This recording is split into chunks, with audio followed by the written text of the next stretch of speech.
एक राजा के शयन कक्ष में मंदरी सर्पिनी नाम की जू ने डेरा डाल रखा था। रोज रात को जब राजा जाता तो वह चुपके से बाहर निकलती और राजा का खून चूसकर फिर अपने स्थान पर जा छिपती। संयोग से एक दिन अग्निमुख नाम का एक खटमल भी राजा के शयन कक्ष में आ पहुंचा। जू ने जब उसे देखा तो वहां से चले जाने को कहा।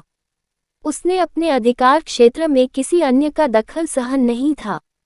लेकिन खटमल भी कम चतुर न था। बोलो, देखो, मेहमान से इसी तरह बर्ताव नहीं किया जाता। मैं आज रात तुम्हारा मेहमान हूँ।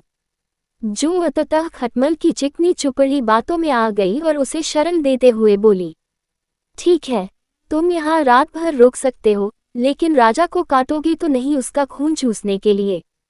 खटमल बोला, लेकिन मैं तुम्हारा मेहमान है, मुझे कुछ तो दोगी खाने के लिए। और राजा के खून से बढ़िया भोजन और क्या हो सकता है।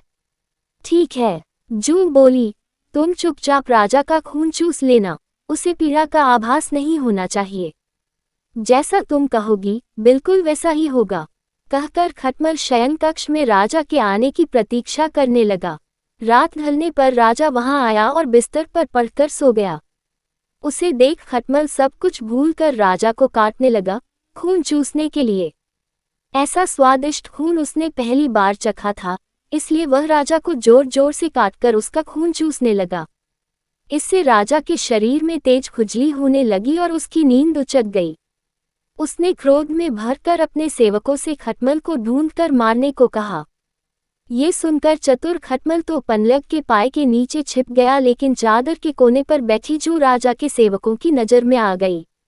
उन्होंने उसे पकड़ा और मार डाला। शिक्षा, अजनबियों पर कभी विश्वास न करो।